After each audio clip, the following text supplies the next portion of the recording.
Hello, hello, hello, all my beautiful souls out there. So happy to see you again. Always a pleasure. Welcome back to the Sex, Drugs, and Jesus podcast. My name is Devanin Serafino. Hard to just call me Serafino. It's really been catching on lately. And I'm here to talk to you today about the magic of a New York City. I have absolutely fallen in love with this great place which you see pictured behind me. Ain't it grand? Ain't it grand? There's a little cruise ship down there. And the river cruises here are off the damn chain. They happen all the time, and those boats be fucking moving. Because I moved here, even when I would visit here, it's like I noticed that the city carries a different spark to it than usual. Traveled a lot of places. Now that I lived here, I really wanted to dig into what makes New York City so magical. Why does it all come together? Why are people willing to spend so much money to be here? Why is everyone so happy? And so I have a couple of theories that I'm going to spit out there. I'm going to go over some of New York's history and some statistics first. Basically, I'm going to spend this next, I don't know, 30 minutes or an hour or so nerding out over New York and just allowing myself to be that nerd, to be that New York and to own this shit. Because when I come across something highly valuable and highly unique, I don't just want to leave it at face value. I want to dig into why. I want to enjoy it. I want to definitely be a part of it, but I want to understand the super valuable and unique things and not just take from it, but understand how I can give to it. First way to understand that is understand its history, where it came from. Now, New York is divided in the five boroughs, for those of you who don't know, the Bronx, Brooklyn, Manhattan, Queens, and Staten Island, which for some reason really hardly anyone talks about poor Staten Island. Down, down there. I mean, it can literally take you 2 hours to get from Manhattan to like the bottom of Staten Island. And so in Bronx, it's Bronx County, Brooklyn is Kings County, Manhattan is New York County, Queen County, and Staten Island is Richmond County. Our area codes 212-332-347-646-718-929. And the area code of my cell phone is 917, which as I'm told, the highly coveted cell area code apparently is hard to get. Oh, the fuck well. God deemed it necessary for me to be a part of the elite bunch who have a 917 area code. And I have to say, I do love the numerology there. So I'm going to open the library and read to you from streeteasy.com an article written by Kevin Walsh, because it is very cool and interesting how he lays out how some of these bureaus got their names. New York was originally inhabited by indigenous people long before the Europeans came over here. And I don't know if I want to say sorry, fucking shit up, but because the history is dodgy, when I looked it up, trying to discern whether or not the Europeans fucked over the indigenous people in New York or actually helped them, it seems to have gone both ways. Nevertheless, Kevin begins with Manhattan Island was settled by Native Americans millennia before Italian-born Giovanni de Verrazzano first settled into New York City Harbor in 1524, revealing the area to Europeans. But what's the story of how Manhattan got its name, and for that matter, how did Brooklyn get its name? Here's the story of New York's five borough names. For more than 2 centuries, New York City consisted only of Manhattan Island. The word Manhattan comes from a dialect of the Lenape Native Americans and can be translated as a thicket where wood can be found to make bows. The bow and arrow were a chief means of hunting. The name was first recorded in writing as Manna Hata in the logbook of an officer aboard the Half Moon, the vessel of Henry Hudson, who was the first Dutch explorer to visit the area in 1609. Hudson's visit led to the founding of the first Dutch settlement and fort at the tip of Manhattan in 1624. But for the next roughly 50 years, as various conflicts took place, the territory passed back and forth between the Dutch and the English. In 1674, it finally ended up in English possession. I wanted to take a second to talk about some of those various conflicts. Not only were the Dutch and the English fighting over this land that wasn't theirs, it belonged to the indigenous people. They came in and like were trying to do business with the Lenape and the other indigenous tribes, such as buying furs and stuff for them. Well, that meant that they had to go and kill more beavers and different animals to make those furs. So then you had different indigenous tribes going into each other's territories to try to keep up with this demand. Because you know, some certain cultures and people ain't never satisfied with enough. All they wanted more, more, more. So you had conflicts between the Dutch and the European, and also, I mean, Dutch and the English. And then you also had conflicts among the indigenous people, only because these outsiders were there trying to reap the benefits of their land. Their land had everything, all the nuts and fruits and birds and animals and everything that they didn't have over there in those other countries. Just saying. I continue. How the Bronx got its name. The Bronx, by most accounts, takes its name from Swedish settler Jonas Bronck, spelled Bronck, the first European to live in its territory, establishing a settlement in what is now Mott Haven in 1639. Been to Mott Haven several times. Bronck leased land from the Dutch West India Company and purchased more from the local Native American. He eventually acquired more than 500 acres, and the Bronx River, which ran through his property, also acquired his name, Bronx being a derivative possessive of Bronx, Broncs. Typically, Bronx is preceded by the, though that could be because of the usage the Bronx River. However, other locations such as Sudan and Ukraine have also been preceded by a the, and it just seems to be a haphazard convention. You know, people throw in little words and shit with whatever the fuck they want to, the this, the that, put an S at the end of things. We know what the fuck people talking about, so we just roll with it. Continue. How New York City grew from Manhattan to 5 boroughs. New York City began adding to its territory in 1874. Prior to that year, all of what is now the Bronx had been part of Westchester County. While maintaining identity as a borough, in 1874, all of the Bronx west of the Bronx River was annexed by Manhattan or New York County, where Manhattan is. And Manhattan's east-west numbered street system was extended into the borough. By 1896, the rest of the Bronx had been annexed by New York County. New York City was far from done adding territory. By 1897, a referendum was spearheaded by Andrew Hassall Green that called for the creation of Greater New York, in which the counties of Kings, Queens, and Richmond would be added to New York City. It passed a vote overwhelmingly in most locations, narrowly in King County, and New York City had acquired its present form by New Year's Day, 1898. How Brooklyn got its name. Kings County, established in 1683, when the reigning King Charles II was on the British throne, is today coterminous with Brooklyn, which was named by 1663 for the Dutch city of Brookly, which is spelled Breukelen, which is derived from marshy. And that word coterminous is just a way of saying we saying the shit the same way or talking about the same thing. That's all coterminous means.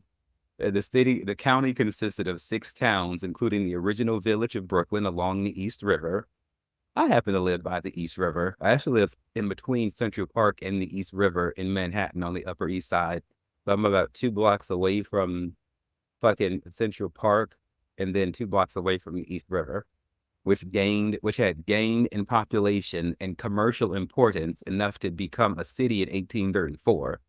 Over the Over the next few decades, the city of Brooklyn absorbed the towns until Brooklyn, the city, and Kings County were coterminous by 1895, only to join Greater New York in 1898. How Queens got the name. Queens County is unique in that it is the only New York State county to lose territory upon joining Greater New York City. Like Kings County, it was established in 1683 and is thought to be named for Queen Catherine of Braganza, a Portugal native who was married to King Charles II. No documentation, though, has been found to connect her as the Queen of Queens. Before 1899, Queens County also consisted of what became Nassau County. While the western counties of Queens voted to join Greater New York in 1897, the eastern counties were not included in the referendum, partially as a dispute over the location of the county courthouse, which would have been in Long Island City. The eastern counties preferred Minneloa. The split was amicable, with the new Nassau County created in 1899. How Staten Island got its name. Staten Island wasn't officially known by that name until 1975. Before that, it was the borough of Richmond. Richmond County has kept its original name. The island itself was named in the 1600s for the Dutch Parliament, known as the Staten General, and was Staten Island, which is spelled Stateneylandt to the Dutch. In 1683, after the island landed in British hands, the county was named for Charles II's illegitimate son. I hate referring to somebody as illegitimate, but I get what they mean. His son, Charles Lennox, 1st Duke of Richmond. In Britain, Richmondshire is a district in Yorkshire. To this day, main vehicular routes in Staten Island are named Richmond Avenue, Port Richmond Avenue, and Richmond Terrace. The Veterans of Foreign Wars Parkway was originally Richmond Parkway, while Victory Boulevard was formerly Richmond Turnpike. Thank you for listening to that. That is the T on that, and I will put the link to Kevin's article in the show notes, along with the link to 2 articles about Broadway that I'm about to read, and then the library will close and I'll get on with my life. But I wanted to really specifically talk about Broadway because a lot of people around the world know about Broadway. People be flying over here to come see shows on Broadway. There's been songs written about Broadway. I'm thinking about Goo Goo Dolls. Broadway is dog tonight. You know, there's just so many.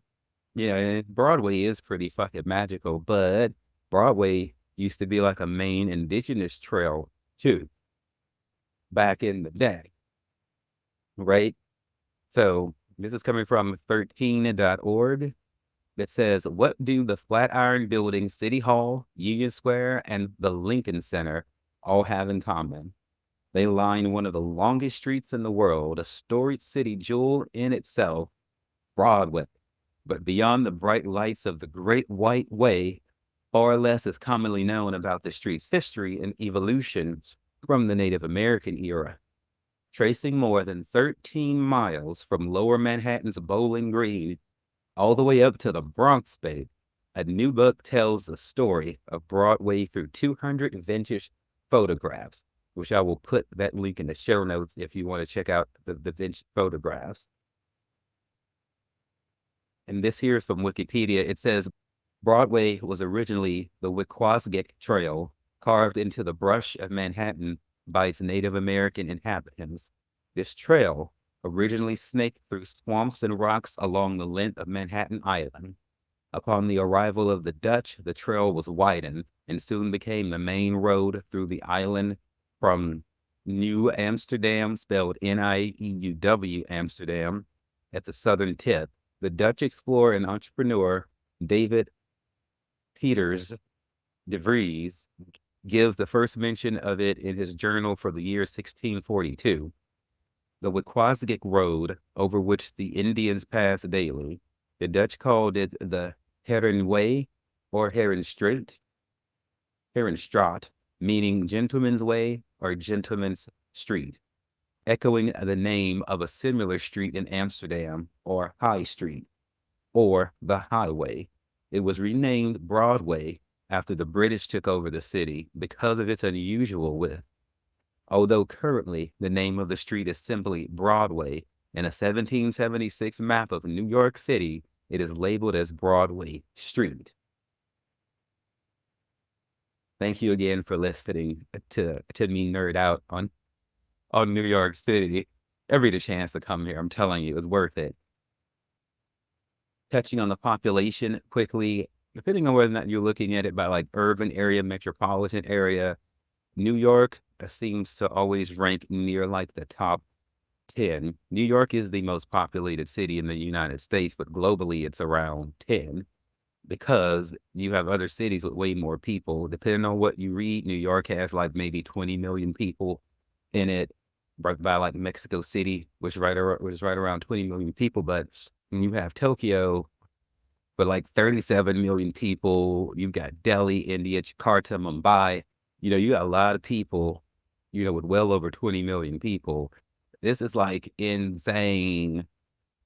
This is so fucking insane. But, like I love it.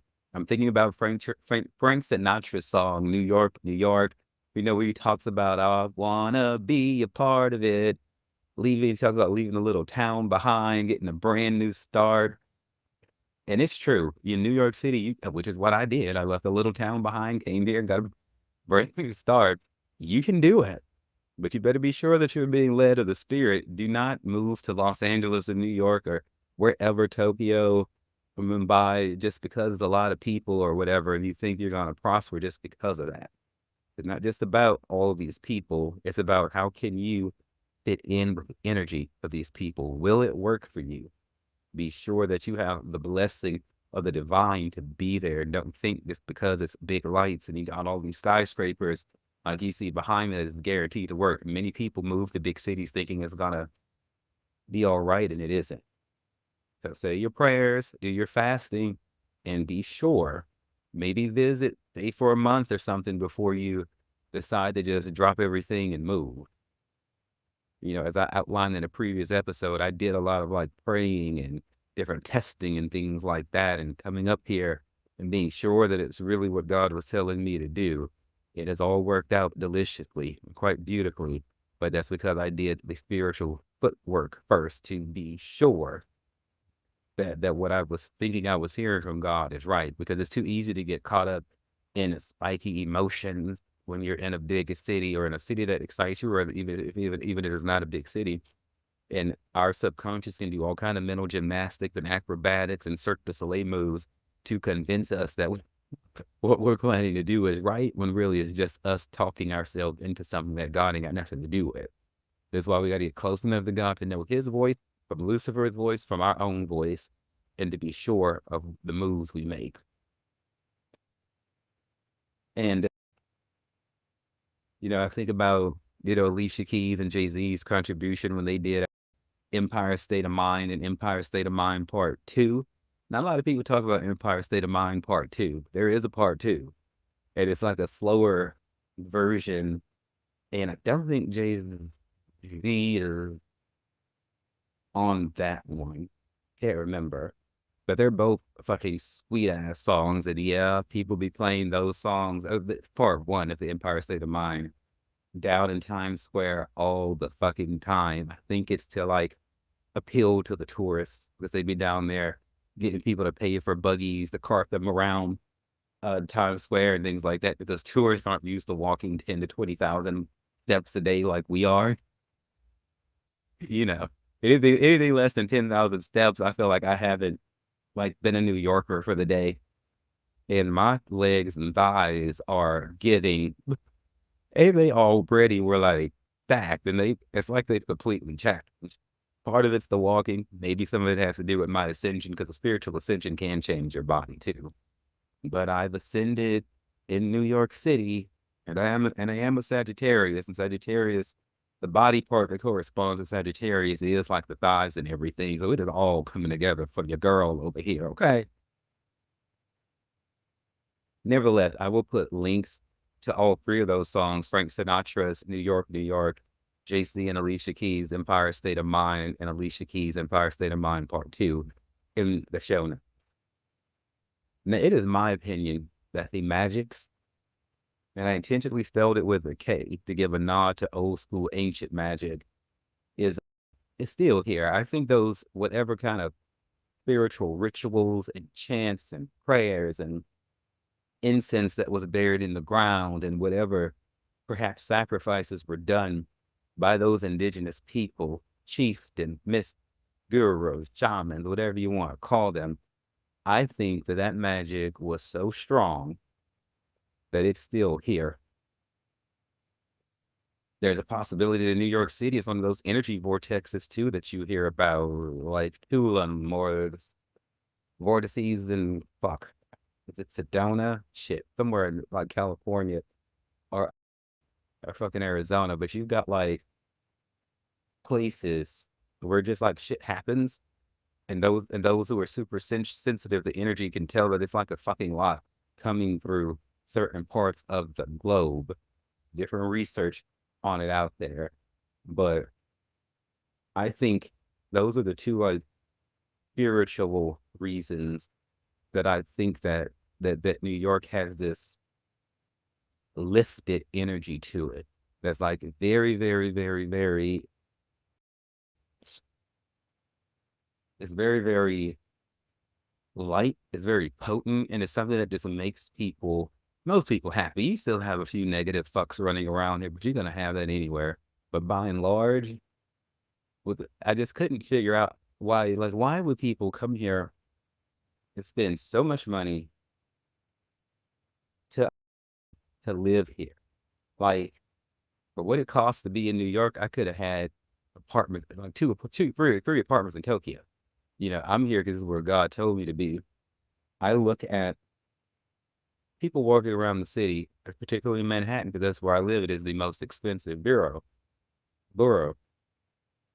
Nobody worried about it. Like it seems like if we have a choice, we should spend more, and if we're able to spend more to be where we're happy, than to spend less just to save money and be miserable.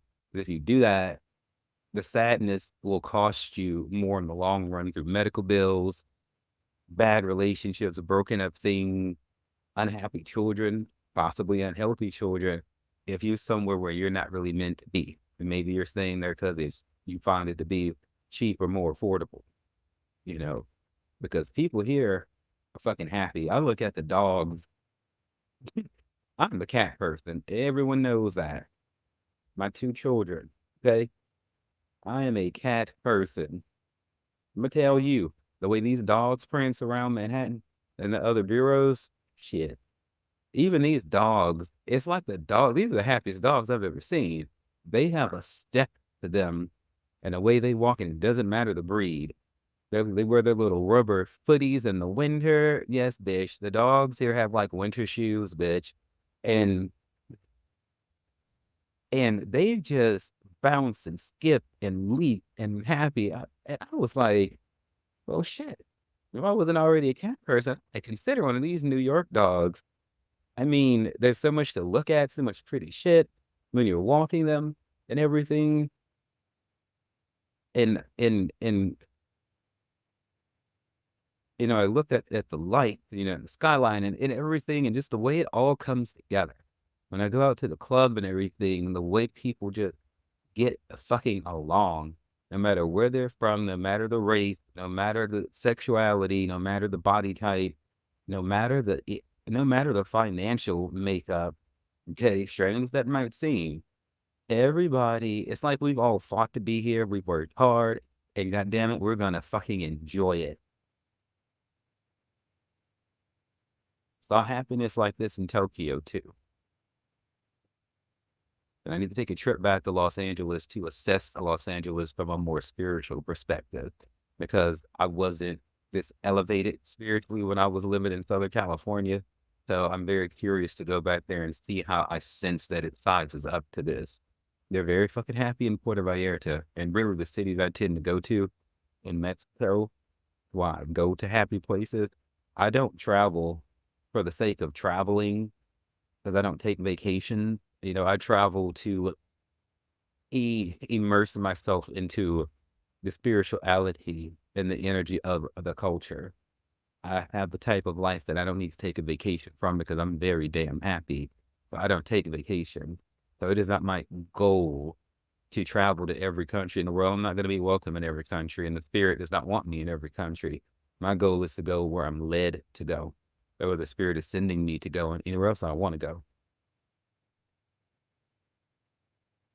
I thought about the energy of the immigrants coming in here, something about that fight and drive, running away from trauma and terror and nightmare situation with the determination to fucking do better.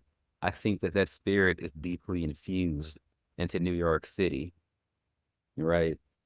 From Family Search, I'm going to read a small snippet. It says large numbers of Germans settled into New York City, Buffalo, and Rochester, New York, with, was a destination for millions of Southern and Eastern Europeans, especially Italians and Russian Jews, from about 1890 to 1910.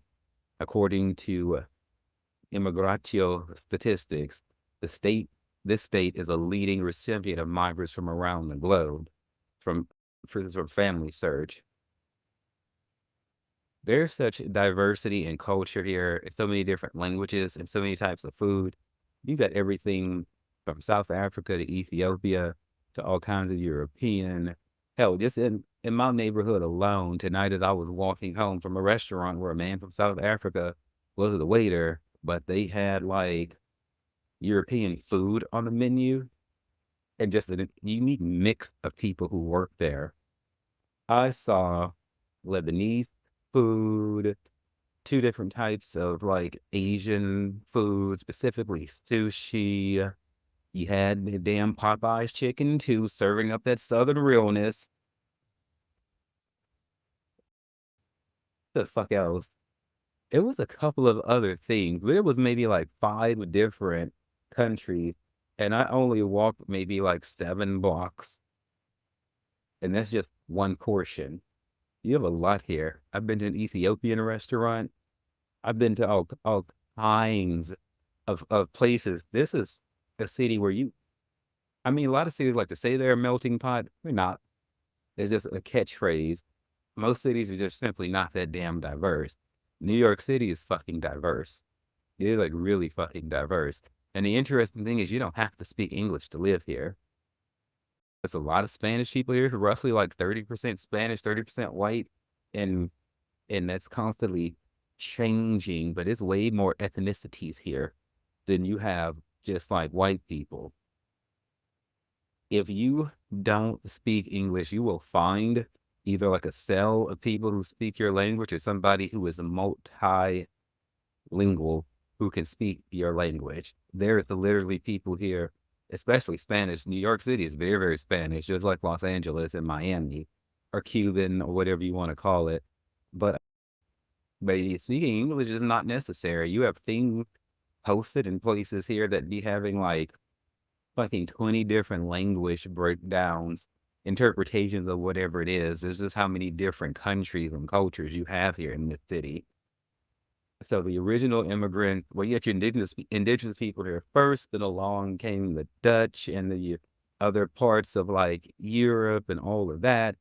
And now you have every, I think there's probably a person from every fucking country damn near here in New York City. There's just a lot of people here.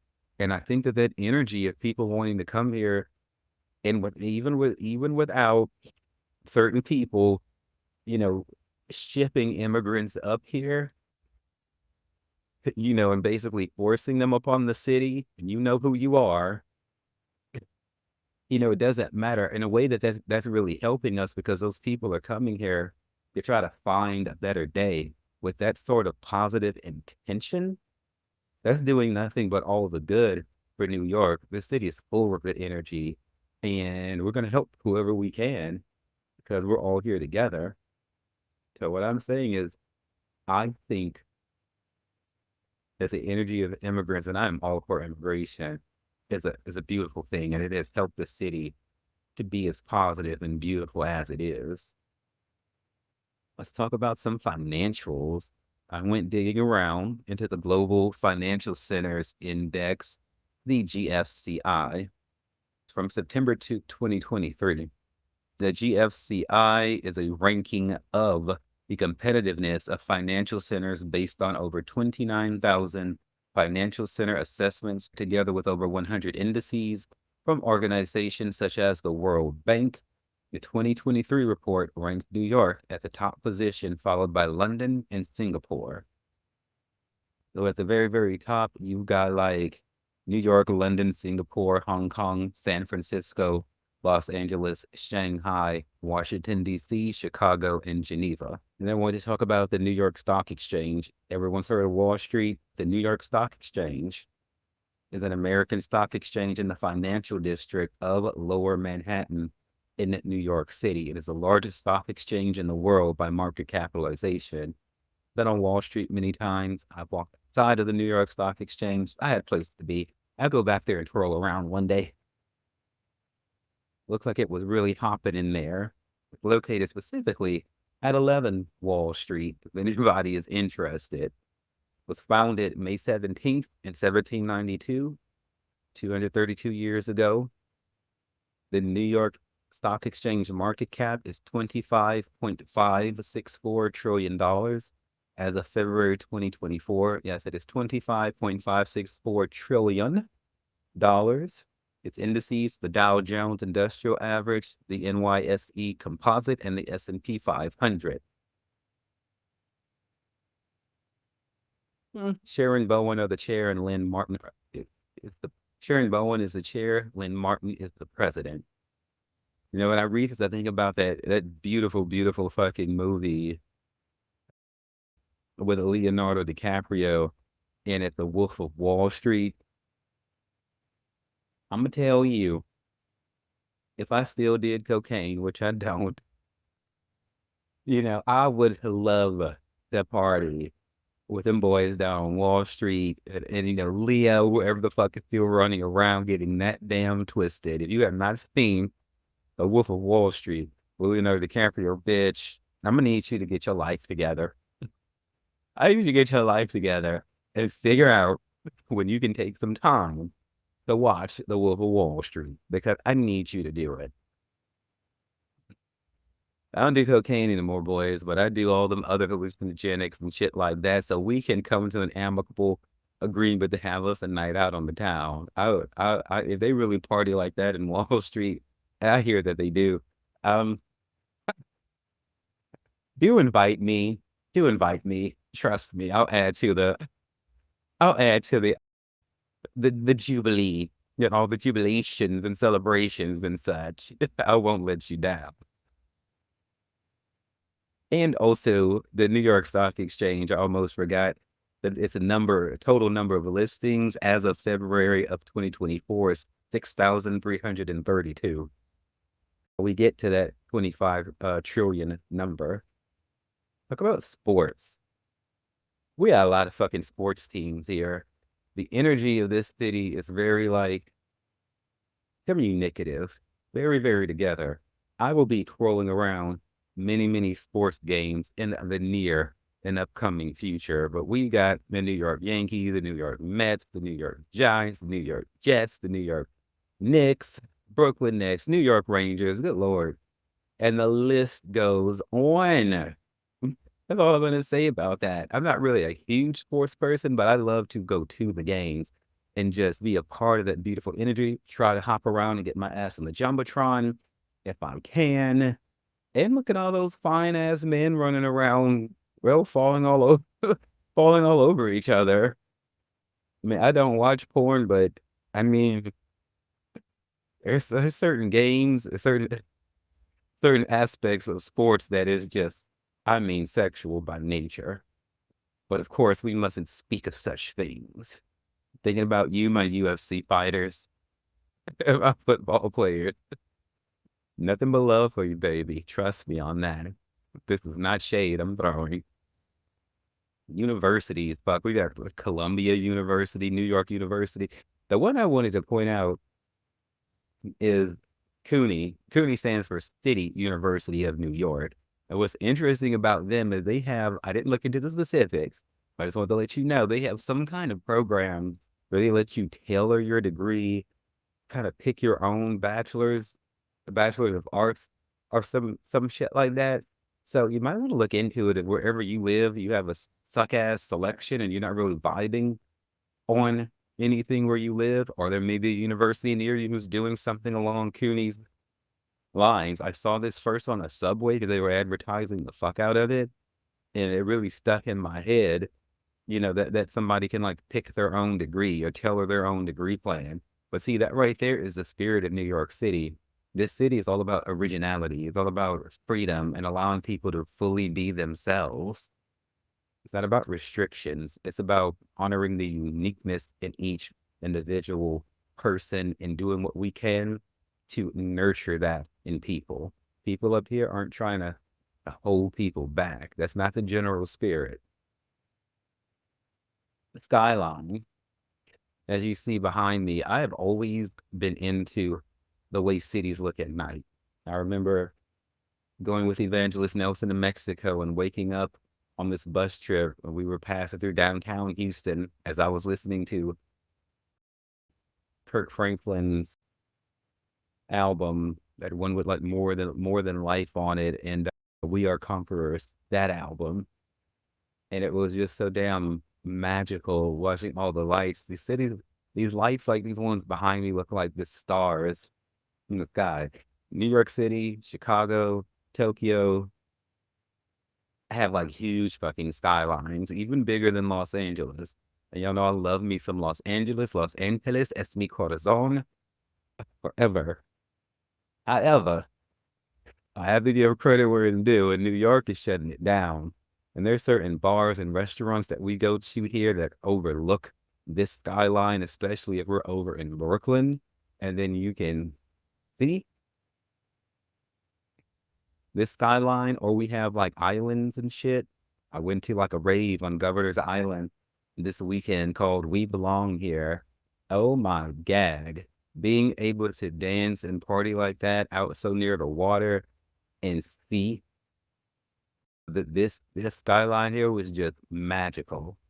On this day, I took my first ever ferry ride. Yeah, I grew up on the bayou, on bass boats and all of that, but being on a ferry is different. I thought that big ass thing was gonna move slow. That motherfucking thing hauled ass, and I think it got got us from like the Lower East Side by Wall Street in Manhattan over to Governor's Island like 3 minutes.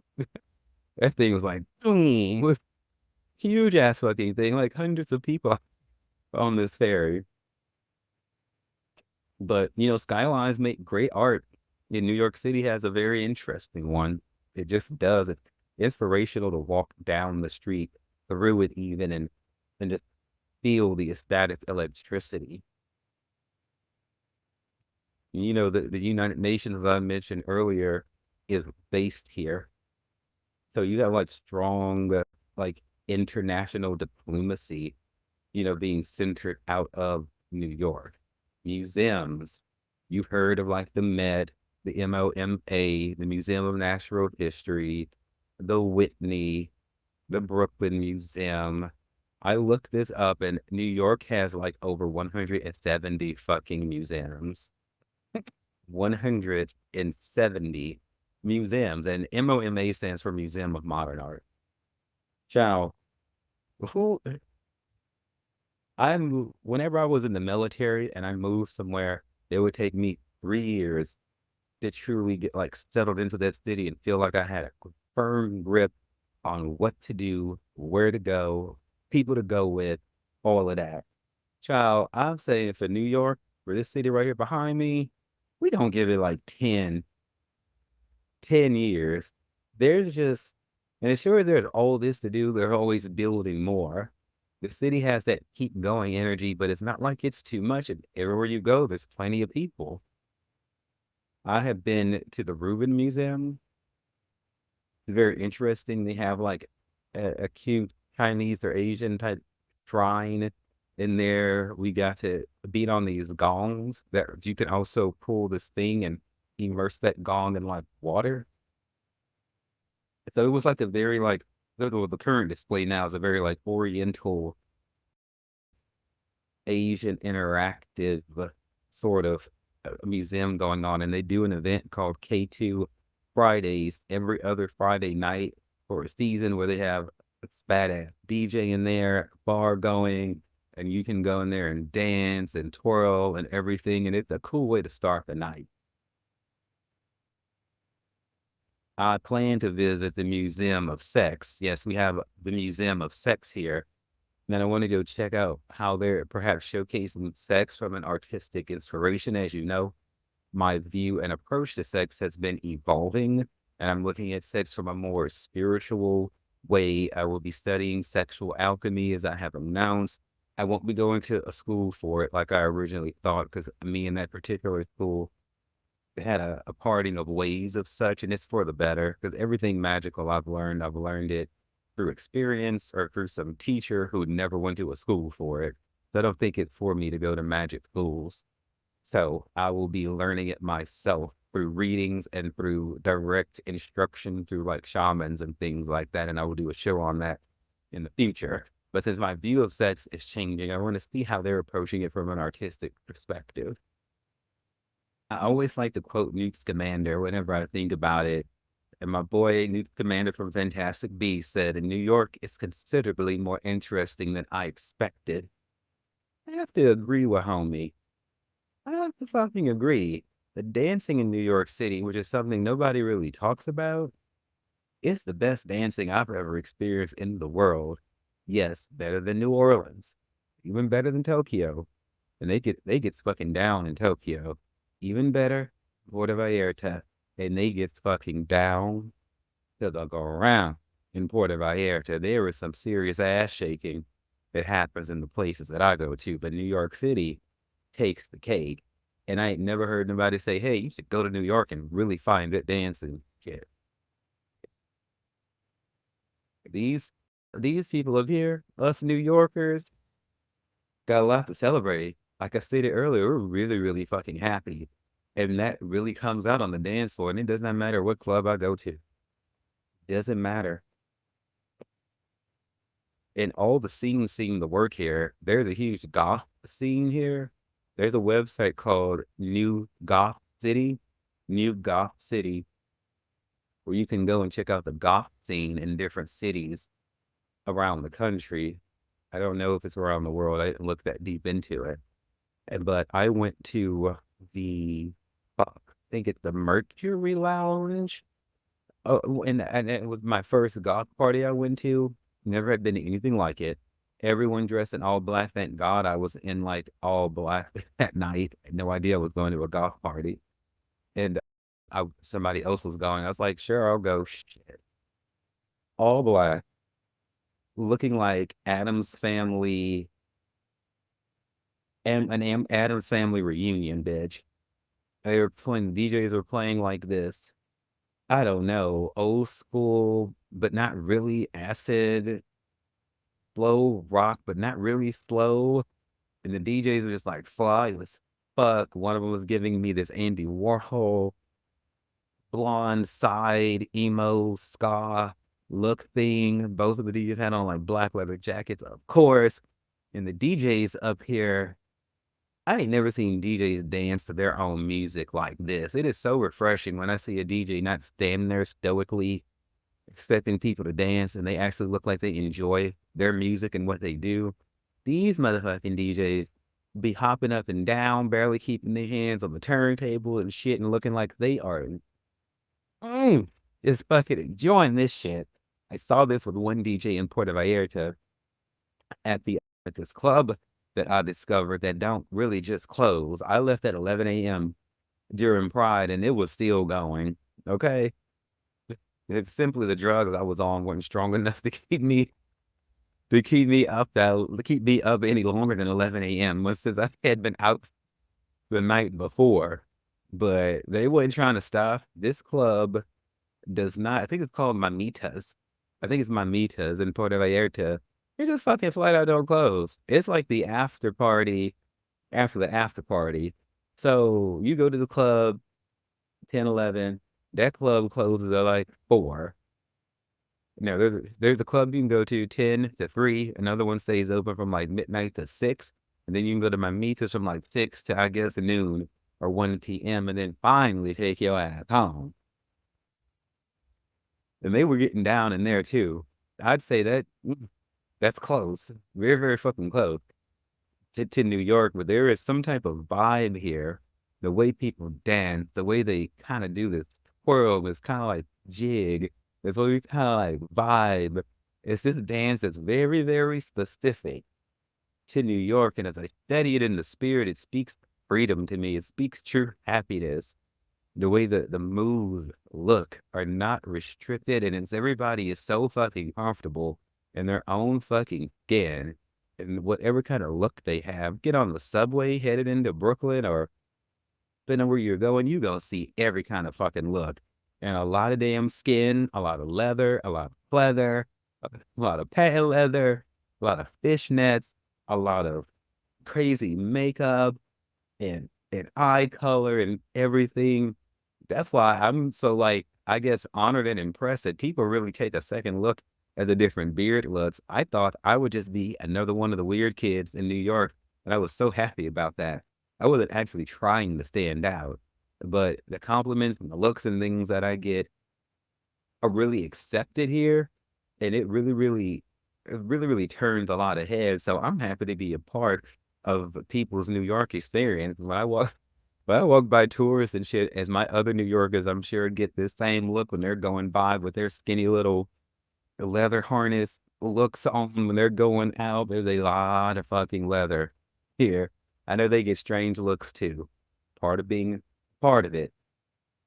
We have goth stores dedicated, not fucking costume stores, like goth stores dedicated to serving goth looks year fucking round. And that's how strong the goth scene here is in New York. I fucking love it. The energy in there, and there's a certain way that people were like kind of doing this rocking back and forth dance that everybody, but a lot of people I had never seen that shit. And I just cut into it and just started fucking gothing out. And I was like, bitch, I am giving you Morticia. I am giving you Gomez. I am giving you Pugsley. I'm giving you Wednesday. I am giving you that fucking hand, the thing, whatever the fuck his name is, bitch. I am giving you goth. It could be any fucking day of the damn week.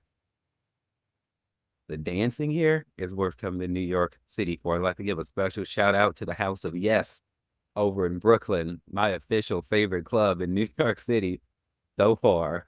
It is a very sex positive club, and they do like burlesque shows and things like that that really celebrate all orientations, whether it's straight, gay, bi, questioning queer, whether it's heavy, thin, hairy, smooth, male, female, no one cares about gender or sexual orientation. To me, the House of Yes is the next evolution after a gay bar. I go to House of Yes so much that I really don't feel the need to go to gay bars anymore. The gay bars here are just totally fine and damn dandy, but it's just there's so many queer people in New York that if I want to be around queer people, all I have to do is walk out my door. Oh, there's not like a cell or this group where we have to huddle over here. There's just a lot of queer people in New York City, and we're very welcome. And you get up into like the Bronx, and I don't know about Staten Island, but the only place I've ever experienced some strange looks would be up in the Bronx. When I used to live up there, I don't really go up to the Bronx anymore unless I'm going to the VA. But other than that, people just let people be. This is really like a free city. The public transportation is everything. You got buses, like I said, ferries, trains, faster trains than the regular fucking subway trains, whatever the ones like take you to the airport and shit. You got Amtrak that could take you fucking up to Canada and all around different cities here. You got a lot of options. This is why a lot of us don't bother with cars. It literally takes you damn near the same amount of time by car or Uber to get from point A to point B than if you took the subway. Subway gonna be like $1 and change to $2 and change one way without the need to worry about insurance, wrecks, and all of that and car maintenance. If I want to go somewhere and then feel like I want to drive, I'll just rent a damn car and be done with it. But with the public transportation, mm, I ain't saying it's perfect, but on most days it does what it's supposed to do, and I'm here for that. It's so great to just set my ass down and not be behind the wheel. I also alchemized that when I was trying to learn and master the attachment after I got up here by letting go of my car and entrusting myself to the subway driver and to the to the public transportation process. I alchemized that in my mind and in my spirit to be a form of letting go. Because I had been driving because I was 15, with the exception of being homeless when I was in Houston, those few months. And then when I moved here, I got rid of my car. So it was, I cried. It was very emotional to let go of the car, but really what was I letting go of? A habit, a neural pathway that had been formed, a way of life I thought I couldn't live without. Why was I emotional about letting a car go? Because it's something I gotten used to. But what was it really? It holds no value, you know, other than making me feel more independent than I actually am. A status symbol when my true value is not can't be found in what kind of car I drive, no matter how expensive the car may be. So sometimes I think we associate an value to shit that's not really warranted. It just isn't. I got over it, and now I'm so happy I don't have a car anymore. I went from crying about not having a car and saying goodbye to it to feeling a relief to have that burden taken from me. Yeah. Kind of like when we leave a bad relationship or a bad fucking job or some shit like that. We cry over what we thought it was, but then when we get away from it, we like, dang, that shit wasn't worth a damn. What they're really all at. And because we let that old life go, we granted a new life. But we got to get through the tears through the clarity. Coney Island. People do talk about Coney Island, but not a whole fucking lot. As I was flying back from Puerto Vallarta, I was flying into JFK, which is down near the Coney Island, and LaGuardia is by far. This child, and I looked at the beautiful coral because the water is like clear. I could see like the coral and shit off the coast of New York. But we have beaches here. Yeah, Rockaway, Coney Island, all of that. We have a large fucking coastline. And I can take the train straight from Manhattan down to Coney Island with my beach towels and lay out on the beach. It is not just the beach. We have a full fair, like a theme park that's not seasonal. It's there year round. So you can go get on your Ferris wheel, ride the roller coasters, and really get your inner child some healing and hang out with your inner child. New York City has everything. We have motherfucking equestrian options here. If you want to ride horses, you can learn fencing. You can go fishing. Let's talk about rivers and parks, bitch. I went on to like the New York City's website and found this that the system of parks and open spaces spans over 29,000 acres, covering 14% of the city and encompassing 1,942 sites across all 5 boroughs. New York's 1,942 parks are home to more than 1,000 playgrounds, 800 athletic fields, 550 tennis courts, 60 public schools, and 30 recreation centers, as well as many other active and passive assets. I looked up these statistics because I was wondering just how fucking much green there is. They call this a concrete jungle, but it's not just because of this skyline you see behind me. There is just as much green, rooftop gardens and parks and all of this that I just read mixed into New York that have to do with this being a concrete jungle. As industrialized as New York City is, we have not missed the importance of staying in touch with nature. So you will always see people, and it's not just Central Park. Central Park is large as fuck, but there are many, many tiny parks that you come across. So we made it a point to have that contact with nature, get out there. Yeah, we're in the city. Yeah, we're moving fast, but we made it a point to give you what you need to slow the fuck down when you need to. Some people do that by just leaving the city and traveling a lot, especially during the summer, because New Yorkers ain't about their damn heat. And I get it because my body has changed and 50 degrees feels warm to me now. Whereas I used to be wrapped up in anything below 70 degrees. 50 degrees is like spring to me. So 80 degrees, even I'm like, oh my goodness. Oh my goodness. What am I gonna do? But but some people leave, even leave the whole damn city for like the whole summer.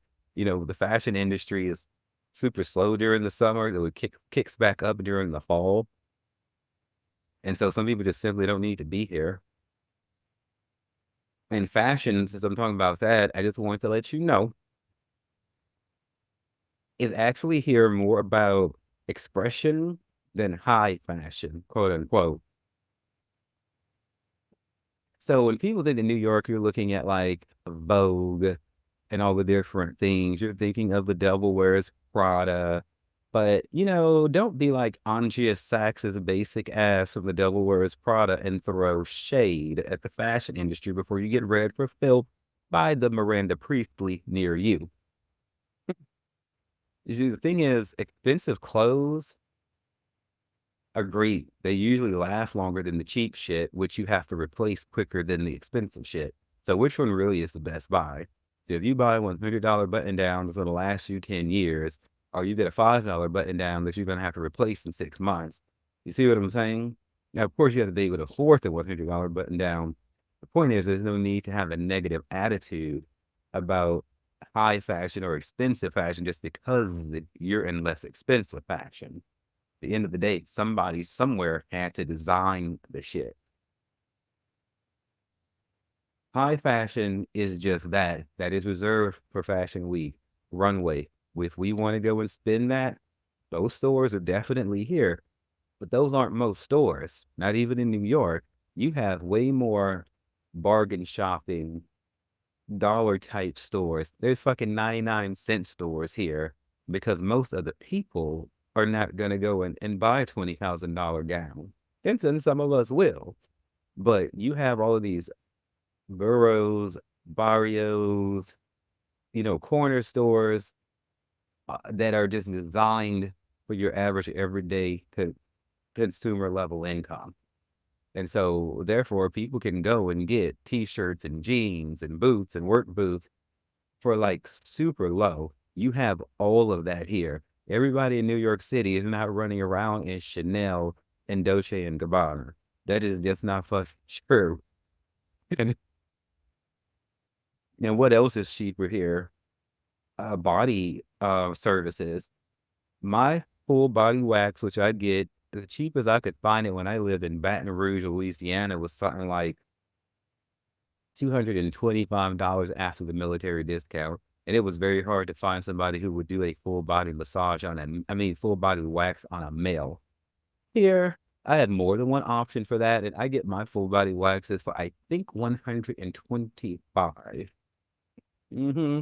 125. And there is more than one agency that's willing to work on a male massage. There's people who do like $60 massages here. It's not, but if you want to get more expensive than that, you can. I had my nails did in Manhattan for like, fuck, 35 or 40.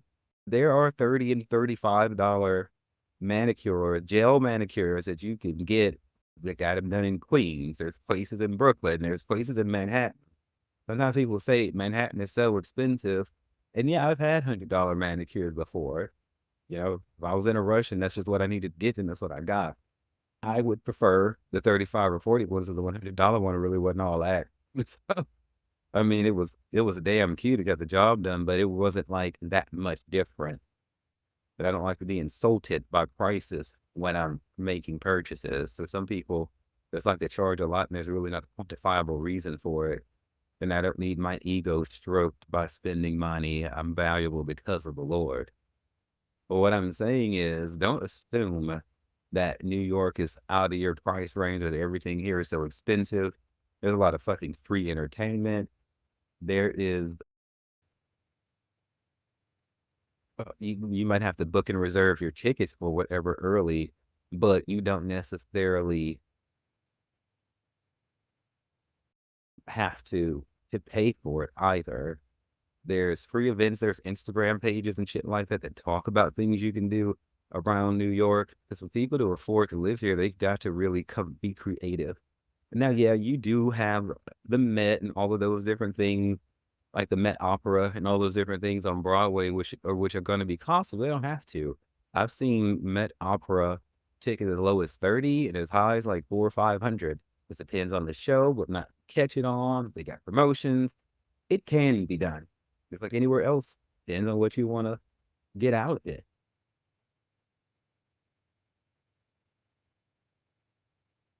Queer barbershops.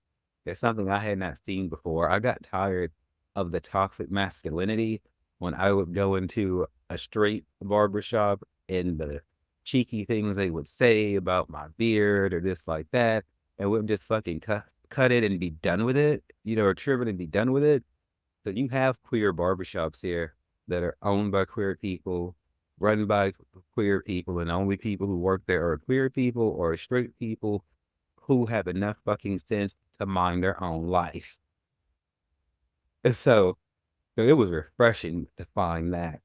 I stopped going because I learned how to do my own shit. Like I don't have time to be popping over there and shit like that. And then plus the last time I was there, the boy I was going to pissed me off because he was on his cell phone. And when you finish a sale or a service, you always want to walk your client to the door. In this place, it was like 3 feet to the door, and he was too busy to get on his TikTok than to offer me products. So I was actually interested in buying some of their beard products, but he didn't bother about going over those with me. And since he was on his phone, I certainly didn't want to bother him. And I mean, but for what this place charged, which is like 2 or 3 times the amount of like a straight barbershop, and then what I tip, which is like the same amount of what the service costs, at least say goodbye, bitch, before I walk out the door and try to sell me some of the product, which some of them barbershops have great products. But whatever, that just pissed me off just enough to learn how to do it myself. And now I just do it all the time, which I needed to do it anyway. The entrepreneurial spirit here is another thing that I think, and this is the last thing that I think really keeps this city happy. There's something about making shit happen for yourself that carries a different spice to it than getting it done for you. So for those of us who are entrepreneurs, and there is a lot of fucking hustling going on in this town, you have fruit street vendors on damn near every fucking block. It seems like selling. It really reminds me of Mexico. There's so much about New York City that reminds me of Mexico. Underneath my building, all I do is walk out the door. There's somebody just stationed there, and then somebody like catty corner from them selling all the mangoes, the grapes, or the uvas, and naranjas, or the oranges and everything. And it makes me feel like I'm in Mexico. And it usually it's some person from a different country running these things. I don't think I've ever seen an American doing enough fruit be off the damn chain. And but you have that. You got all these drivers, personal drivers, Uber drivers, this kind of service, that kind of service. They service oriented city. Kind of gives me New Orleans vibes in that way. Only bigger. You get a different type of joy when you come up with a concept of how to make money. And you go about the business of establishing that, and it goes from thought in your mind, which probably came from the spirit or from the divine, as you would call it. And now you have a material thing that you're doing, you're helping people, and you have coin in the bank account. And this was not a job that you went and got from a business. Nothing wrong if you did that, but it's a different flavor of satisfaction when you do it yourself. And as you all know, I run down under apparel. I write books. I host this podcast. Oh, all my income comes from something that I did, or chose to do, or some kind of like way I had to fight for it. That puts me right in step with in this city. I consider actors and musicians and all of those sort of like type celebrities, even if they're not major celebrities, to still be entrepreneurs, because you don't just go like apply for a company. You have to like really earn and fight your way in entertainment of any sort, and to really fight through all the negativity and all the sharks and everything, and still be able to maintain who you are and have the discipline to get up and go try every day. Entrepreneurs have to have a lot of fucking discipline, because there's nobody telling you get up and go to work. There's nobody threatening to fire you if you don't do what you're supposed to do. Your punishment and consequence if you don't do what you're supposed to do, you don't eat. So you have to be motivated enough and self-disciplined enough and give a fuck enough about yourself to be an entrepreneur. And there's a lot of entrepreneurship, a lot of business owners in the city. That's another thing that helps it shine so bright, because that sort of joy rises and it just gets into everything and positively infects everything and everyone. Entrepreneurs who can make it work are going to be, in my opinion, happier than people who work for other people. Generally speaking, I'm sure there's exceptions, but I'm happy being able to be in my own energy. I can work with other people, but it has to be, a certain vibration for me to be happy. I'm sure you would say the same thing. Now, the rest of this great, beautiful city, as I said, I'm giving myself another 10 years to really get settled in here. I have yet to discover it, and I'm so looking forward to discovering it. I will post the songs New York, New York, Empire State of Mind Part 2 in the show notes, along to the links with some of those articles that I was quoting. My website is sexdrugsandjesus.com, along with downunderapparel.com, on YouTube, Sex, Drugs, and Jesus podcast, also on TikTok. We're on all the social media, but those are like the main two I fucks with. Anyway, next time I talk to you, I'll be talking about my Bufo Alvarius experience. That is when I puff on that poison toad on the mountainside of Guadalajara and got changed forever in the bestest ways. That will be next time. Thank you so much for listening. Share this with a friend you know. Just remember that everything is gonna be all right, baby.